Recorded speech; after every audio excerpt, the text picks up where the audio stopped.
Hi friends. నేను ఒక cinema చూసిన. ఆ సినిమా పేరు 'ద వే బ్యాక్'.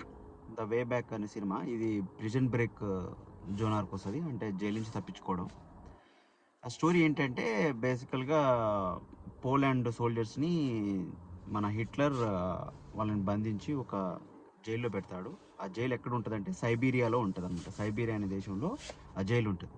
సో మొత్తం వింటర్ సీజన్ అనమాట. వింటర్ సీజన్లో మొత్తం చలి గడ్డ కట్టిపోతుంటుంది, మోకాళ్ళ లోతు ఐస్ ఉంటుంది అనమాట, మంచు కప్పుకోవే ఉంటుంది.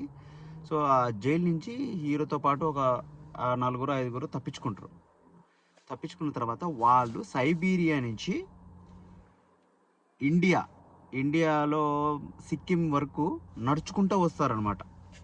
అంటే మధ్యలో వాళ్ళు సైబీరియా, చైనా, సారీ, సైబీరియా తర్వాత మంగోలి తర్వాత చైనా తర్వాత టిబెట్ తర్వాత ఇండియాలోని సిక్కిం వరకు వాళ్ళు నడుచుకుంటూ వస్తారన్నమాట. సో ఈ ప్రయాణంలో వాళ్ళకి జరిగే ఇబ్బందులు ఏంటి అనేది తర్వాత వాళ్ళు సిక్కింకి వచ్చిన తర్వాత మన ఇండియన్స్ అప్పట్లో బ్రిటిష్ పరిపాలిస్తుంటారు. అప్పుడు మన పోలీసులు అడుగుతారన్నమాట, do you have any passport అంటారు. పాస్పోర్ట్ అలాంటివి ఏం లేవంటే పర్లేదు రండి మేము చూసుకుంటాం మిమ్మల్ని అంటారు. సో అంత వెల్కమ్ చేస్తారు ఇండియా. సో వాళ్ళు లాస్ట్లో చూపిస్తారు. బట్ వాళ్ళ స్ట్రగుల్స్ మాత్రం చాలా దారుణంగా ఉంటాయి. చూడండి, చాలా బాగుంది సినిమా.